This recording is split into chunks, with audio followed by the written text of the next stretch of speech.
Hi there, my name is Kaylee. My name is Shay. And this is the Coughlin-Jacobs chili recipe. Hello and welcome to the Coughlin-Jacobs kitchen.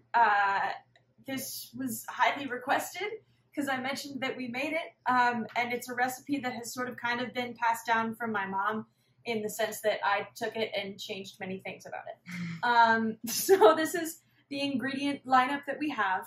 Pound of ground beef, or whatever, protein you prefer. Obviously, I prefer ground beef, but you can do ground chicken, ground turkey, ground Beyond Beef, or whatever.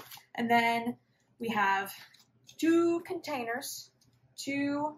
12 to 16 ounce containers of whatever salsa you prefer. So I got one mild regular salsa and one tomatillo salsa verde because I felt like switching it up. It was very tasty last time, so that's what I did. One 28 ounce can of crushed tomatoes. These ones are the fire roasted ones from Trader Joe's, but they do not by any means have to be the fire roasted ones. Just whatever 28 ounce can of crushed tomatoes you've got kicking around. Two 16 ounce cans of beans. I like to do two different kinds of beans just for some textural and color variety, but you can do all black beans if you want. I put a little corn in my chili, once again, because I like to have a little variety in texture and color. And this is frozen corn, but you can also use a 16 ounce can of corn, whatever you like. A little bit of chicken broth. This is a measure with your heart situation. You can use any kind of broth, but I like chicken broth because I make it. One medium onion. I know that there's a lot of onion already in the salsa, but I like to cook an onion at the beginning because I like having an aromatic to kind of flavor the meat while it's browning. So that's the reason I do it. And then we've got our spices. We've got salt, pepper, obviously, over there.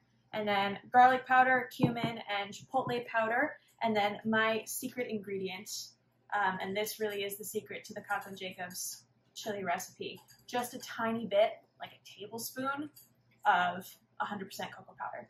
I promise it's fantastic. It sounds kind of weird, and it has to be 100% cocoa powder. You obviously don't want any chocolate with like sugar in it or anything like that, but just a little bit of cocoa powder will bring like so much depth of flavor to the chili, and I promise it makes a big difference. You can also use regular dark, like super dark chocolate. Yeah, you can also use baker's chocolate if you want. You can use cocoa powder, baker's chocolate, whatever you want, but just a little bit.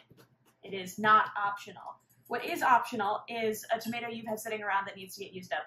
That's what we're using today. That's optional, yeah. So I am going to start by heating up a little bit of oil in whatever large pot you've got lying around. I'm going to get a little bit of oil heating up in that.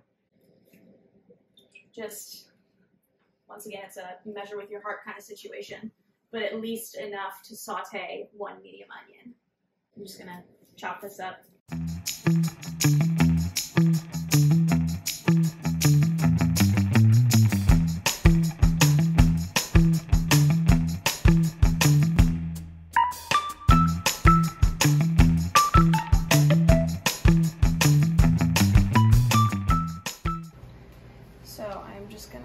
Let this saute for a little bit until it gets translucent, You know how you cook an onion. Yeah.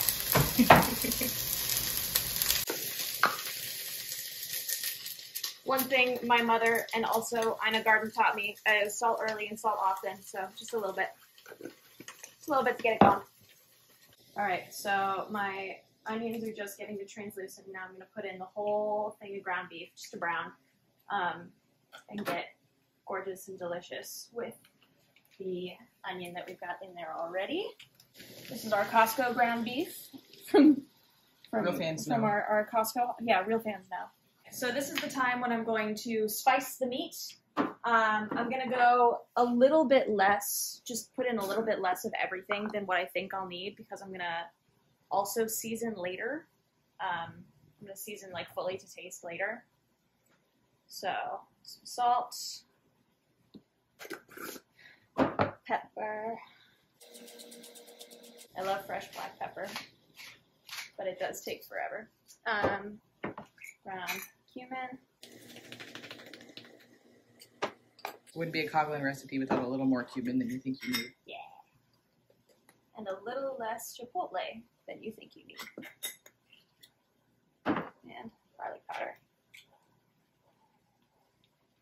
this is a season until your intuition tells you to stop type situation. So we're just going to break this up. This is only partially defrosted, so it's also going to finish defrosting in here. And that's the beautiful thing about this recipe is that the stakes could not possibly be lower. We're real pros. Yeah.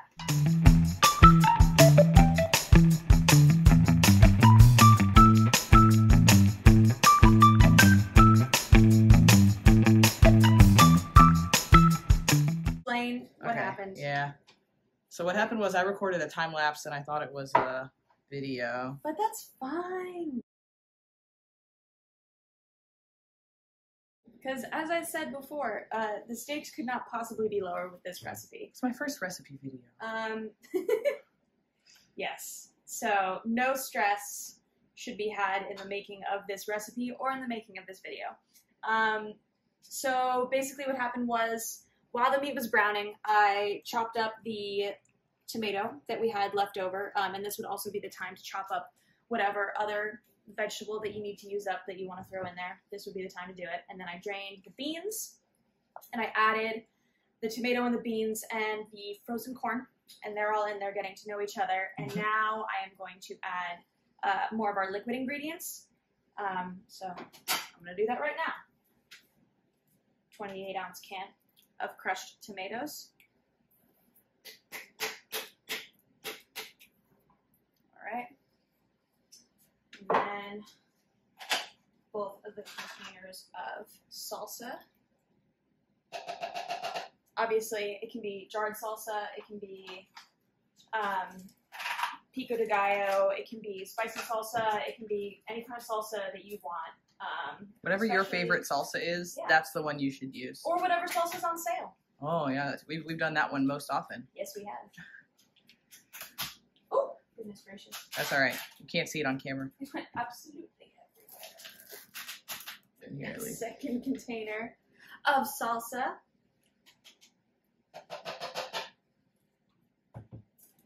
Then I'm going to get this incorporated so I can kind of see what consistency we're at right now.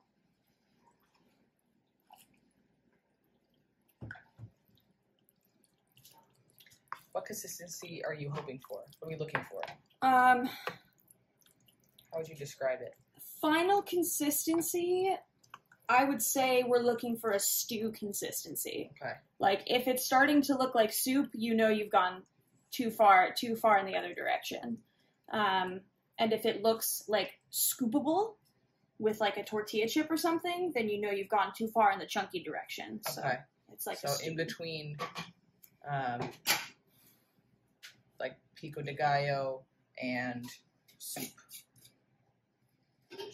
Yes. I don't know if that's better than what you said at all. I have no idea. Okay, and then what we're going to do is we are going to add enough chicken stock that it's a little bit thinner than what we want our ultimate consistency to be.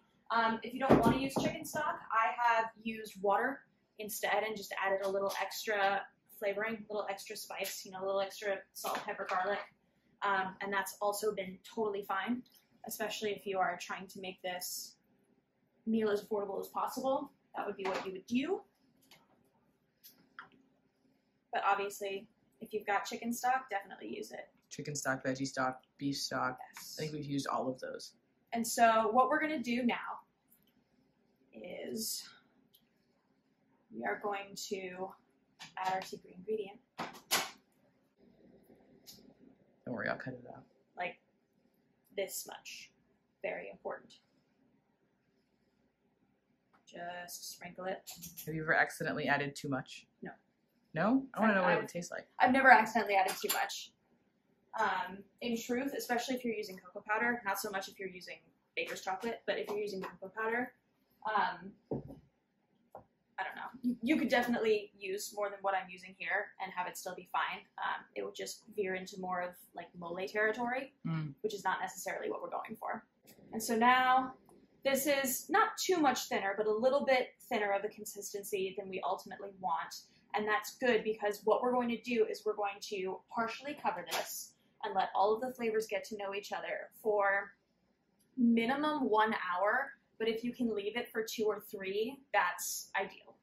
Just let it all cook down, let all of the flavors blend and meld and become friends. All right, so we'll see you in an hour or so. Yeah. What's the heat at?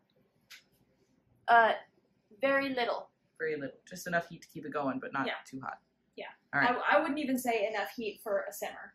All right. Like just enough to keep it warmed through. All right, so now we're coming back. It has been 1 hour. Give or take. And you can see it's taken on a slightly thicker consistency, and all of the flavors have had time to meld. So now what we're going to do is, very last step, taste for seasoning. So This is my favorite part. it's Kaylee's favorite part because she always gets to try a little bit. 3 hours later.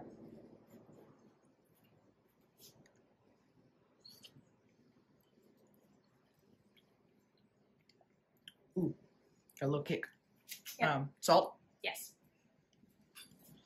I think a little bit more salt, a little bit more garlic powder. I was going to say garlic too. A little bit more of this. I was going to say garlic too. See? I should have said it. We're on the same wavelength, ladies and gentlemen. And yeah, I agree a little bit more. I think a little bit more cocoa powder. So I'd say call it a tablespoon and a half. And you know, if you want to make it vegetarian or something, you know, you can add an extra can of beans and like an extra vegetable. And if you've got dietary restrictions, like it's very easy to swap things out.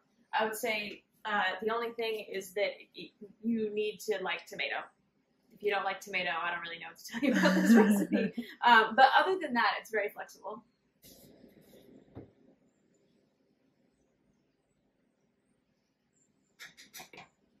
And there you have it.